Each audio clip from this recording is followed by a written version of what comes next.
Hey everybody, this is GGB, and today we're going to be talking about the college basketball upset of the day.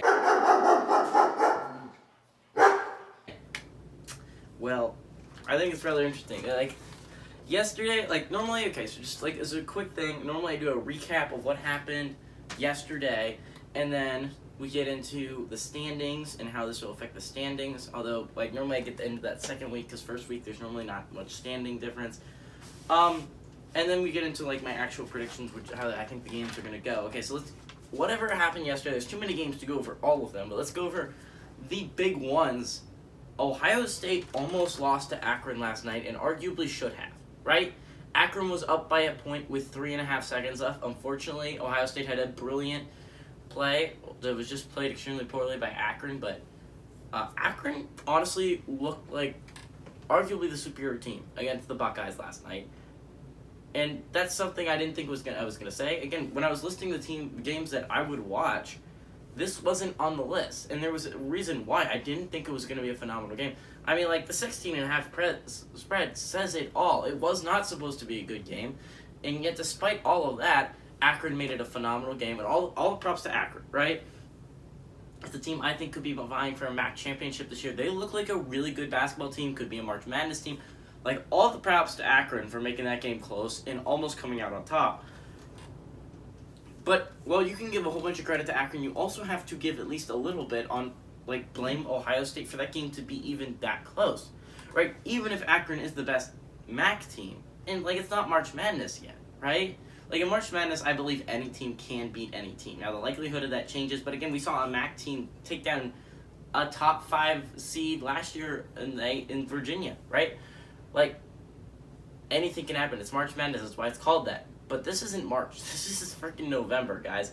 And the fact is, Ohio State should have the talent single-handedly. Lower teams like Akron have to get chemistry. They have to get good. They have to have certain play calls that they're really good at. They have to figure themselves out to be able to beat those top-tier teams, right? They need a scheme. That's what happened to Abilene Christian last year. That's how they beat Texas. Schemes. Ohio State... But right off the bat, you shouldn't have those schemes ready, right, if you're Akron. And Ohio State should just physically have the talent to crush you. That didn't happen last night. And then the other game that I didn't even point out, I didn't even think it was going to be that great, but Hofstra came into Houston, number 15 Houston. We also almost had another huge upset. Houston favored by 19.5 points. Hofstra was up by 6, I think, with a minute and a half remaining. Obviously, Houston fought back, got that game to overtime, and then won in overtime. This was almost a Hofstra win. That would have been another huge upset to start the season. We almost had 3 huge upsets on the first day of college basketball. Fortunately, 2 of them did not pan out. But Hofstra almost beat the Cougars, and I think you have to start asking ask the question, is this the same Cougars team that made it to the Final Four? Is this still the same good Houston basketball team? Because, I watched that game, and Hofstra arguably outplayed them. And it's just I don't think Houston is looking back on that game and thinking anything of that was bad. That was bad basketball. We played bad basketball there. You're favored by 19.5 points. You should not win by 8 in overtime. Just pointing that out. But then the big one that happened last night was Navy traveling to number 25 Virginia and upsetting them despite being 14.5 point underdogs. Again, that was I was pointing out 3 games last night that could possibly have an upset, and 2 of them just were absolutely not close. I said Morehead State traveling to number 22 Auburn could possibly be close, not close. And then I also pointed out Louisiana Tech traveling to number 14 Alabama. I thought it was an interesting basketball game. Again, Alabama crushed them. I expected them to crush them, but I thought it was interesting that the spread was only 12.5 points, and it was the 3rd lowest spread of the day. Virginia went out there. Navy outplayed them. And I feel like if you're looking at Navy, you got some hope there, if you're a Navy fan.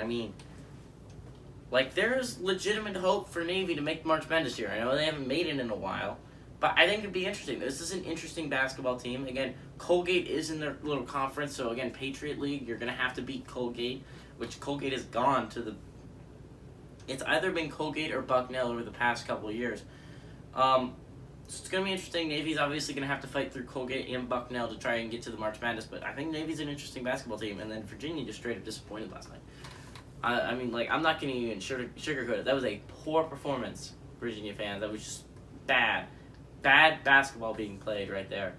Obviously, you'll probably get it together. This is Virginia. They're well coached, but obviously not a good way to start of the season.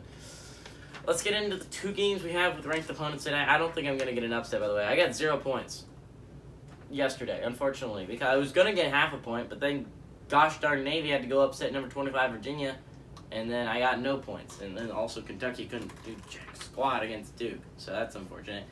But at 5:30, we got Buffalo traveling to number 6 Michigan. Michigan favored by 15.5 points on the Big Ten Network. Michigan is they're a good basketball team, right? This was a team that was an Elite 8 team. They, unlike everyone else that was expecting, I think there were 2 1 seeds, a 2 seed. I mean, Illinois was a 1 seed. Iowa was a 2 seed last year. Ohio State was a 2 seed last year. And this was the Michigan team that was a 2 seed. Ended up making it all the way to the Elite 8. They were the Big Ten team that made it the farthest in that tournament. Barely, unfortunately, lose to UCLA in a heartbreaker in the Elite 8. This is an interesting Michigan squad, right? Michigan's been close over the past couple of years to making that run, getting that championship. I mean, it wasn't that long ago that they played Villanova for a national championship. It was the year that Loyola Chicago, if you don't remember, made it to the Final Four. That was that year. Michigan, everyone remembers it for that, but Michigan actually ended up making it to that championship game. That was a surprise. Not many people expected it to happen except for your boy right here. I actually picked Michigan to win. It also was a little bit off there. But you have Buffalo also. Buffalo has been the MAC team over the past couple of years. Now, last year that was Ohio. But Buffalo, for the past couple of years, they've pulled off some upsets in March Madness, especially, I think, against Arizona was one of them. I mean, the Buffalo Bulls has been extremely well coached over the past couple of years. They have good talent, and it's just an interesting basketball team, in my opinion. Buffalo is really good. Michigan, as MAC teams go, and Michigan's really, really good as far as Big Ten teams go. I think this is going to be an interesting matchup. Then the second matchup, not as interesting, 8 o'clock, Penn traveling to number 20 Florida State. I think it's going to be interesting just because Florida State has to replace a first-round draft pick on their team. I think it's going to be really fascinating. Obviously, Florida State has a lot of talent on their roster. They always stockpile talent. And I believe Florida State made it to the Sweet 16. I don't know if I'm right on that one. Maybe it was just the second round and then losing to Colorado. I'm pretty positive they lost to Colorado. But regardless, Florida State was a good basketball team last year, right? So this Florida State team, it was at the top of their game. It was fun watching the Seminoles play last year. But again, lose a first-round draft pick. I think it's going to be interesting how you replace him. The fact is, you get an easy layup at Penn. I'm favored by 19.5 points on the ACC Network. And I just have to pick Buffalo to upset number 6 Michigan. I understand that's an unlikely event, right? But the Bulls, I believe in the Bulls way more than I do Penn, right? Just because the Bulls have shown before that they have the possibility of being a really good basketball team. We all know Michigan's a high-tier team, right? They're up here. Buffalo's arguably down here, but Penn's all the way down here, and Florida State's here. So Michigan, Florida State, Buffalo. Buffalo is in that range, and then Penn's just all the way down here. It's not even going to be close against Florida State. I think Buffalo has a shot here, and this is the reason why I'm picking it. I don't think Buffalo is going to win. I think out of 100 times, about 80 times Michigan wins. But there's a 20% chance, I think, that Buffalo pulls off an upset in this game. Florida State, on the other hand, I would put 99 times out of 100, Florida State beats the University of Pennsylvania. I think that's likely. Sorry, Pennsylvania fans, but I just got to go Buffalo here. That's got to be my upset of the day, and if I don't get it, I'm gonna get half a point. I just don't see anything else happening. But everybody, this is GGB saying adios amigos.